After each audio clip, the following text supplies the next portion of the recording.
प्रकृति द्वारा इंसानों को कई एनर्जी सोर्सेज दिए गए हैं। उनमें से जो सबसे महत्वपूर्ण एनर्जी सोर्स है वो है शब्दों की एनर्जी। जी हाँ, शब्दों की ऊर्जा। कहते हैं जिनके पास शब्दों की ऊर्जा होती है वो लोग इस संसार में कुछ भी करने में संभव होते हैं। आपने देखा होगा कि कई ऐसे हमारे आसपास कई ऐसे साधु लोग होते हैं, साधु संत लोग होते हैं, जब वो बोलना शुरू करते हैं तो हजारों लाखों की संख्या में लोग उन्हें चुपचाप सुनते रहते हैं। ये और कुछ नहीं, उनके शब्दों की एनर्जी है, पॉजिटिव एनर्जी है, जिसने उन सब लोगों को बांधे रखा है। इसी तरह से जो शब्द होते हैं, देखिए जो लोग इनकी एनर्जी को समझ जाते हैं, जो लोग इस एनर्जी को फील कर लेते हैं, वो लोग हमेशा सक्सेसफुल होते हैं, क्योंकि वो इस एनर्जी को हमेशा पॉजिटिव वे में लगाते हैं।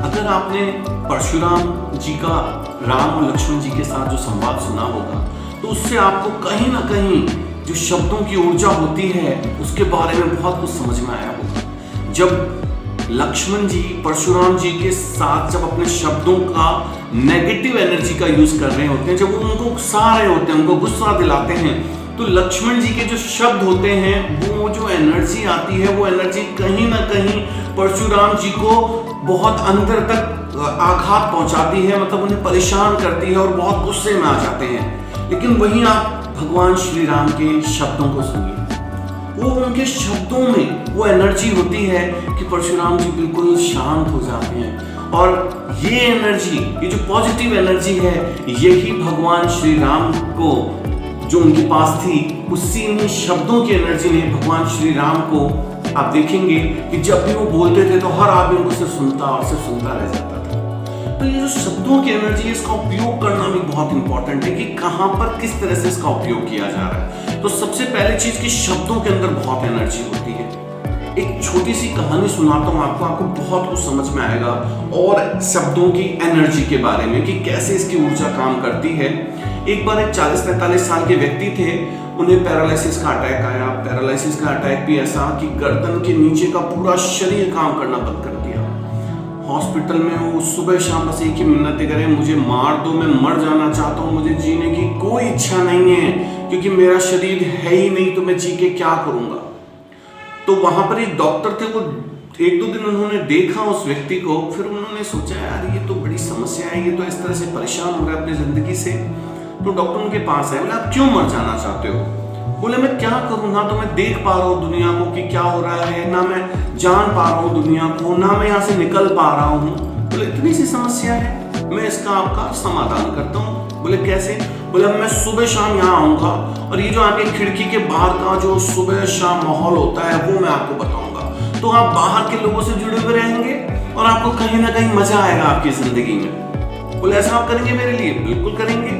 वो उसके बाद हर सुबह आए, सुबह आते ही बताएं देखिए आज का मौसम कितना अच्छा है, देखिए वो कबूतर दाना चुग रहे हैं, वहां देखिए मोर नाच रहा है। कुछ गरीब लोग जो फुटपाथ पे देखिए सुबह सुबह अपनी रोटी बना रहे हैं, उनके बच्चे रोटियों को खा रहे हैं, दौड़ दौड़ के खेल रहे हैं। और उससे पेशेंट को, जो बीमार व्यक्ति था, उसको ऐसा लग रहा था कि मैं बिल्कुल वहीं पहुंच चुका हूँ। और ऐसा कई दिनों तक चलता रहा। वो शाम को आके बोलते अब देखिए सूरज धीरे धीरे ढल रहा है, सभी लोग अपने घरों की तरफ जा रहे हैं। वो देखिए वो औरत अपने बच्चे को गोदी में लिए उसको दुलारती हुई अपने घर की तरफ जा रही हैं। वो बच्चे लेके पार्क में खेल रहे हैं, अच्छा उसने गोल कर दिया।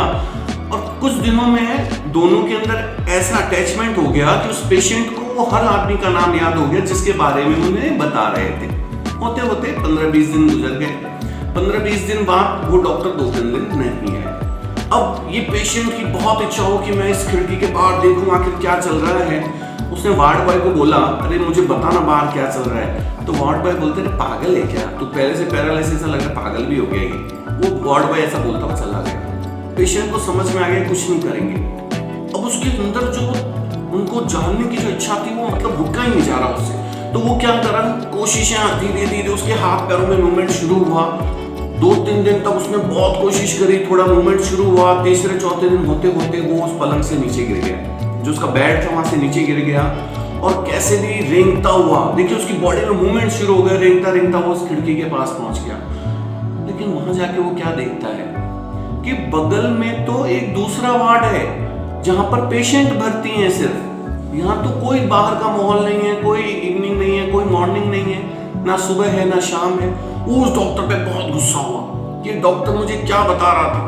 तभी वहां पे एक नर्स आती है, तो ये पूछते हैं पेशेंट कि वो जो डॉक्टर साहब थे वो कहाँ गए, मुझे उनसे बात करनी है, उन्होंने मुझे बेवकूफ़ बनाया है, ये देखिए यहाँ पर तो कुछ नहीं है, उन्होंने मुझे कहा था इसके बाद सुबह ये हो रहा है शाम को ये हो रहा है। तो पहले तो वो नर्स थोड़ा मुस्कुराई, फिर उसको बोली 2 दिन पहले ही रोड एक्सीडेंट में उनकी डेथ हो गई है, और वो सिर्फ इसलिए ऐसा कर रहे थे ताकि आपके अंदर जो इंसान मर चुका था उसको वो वापस से जिंदा कर सकें। और आज आप अपने आप को आईने में देखिए, आप एक पेशेंट थे जिसके गर्दन के नीचे का कोई बॉडी पार्ट मूवमेंट नहीं कर पा रहा था, और आज आप अपने पैरों पे खड़े हैं। ये उन डॉक्टर साहब के शब्द थे जिन्होंने दवाई बन के आपको आज यहाँ खड़ा किया है।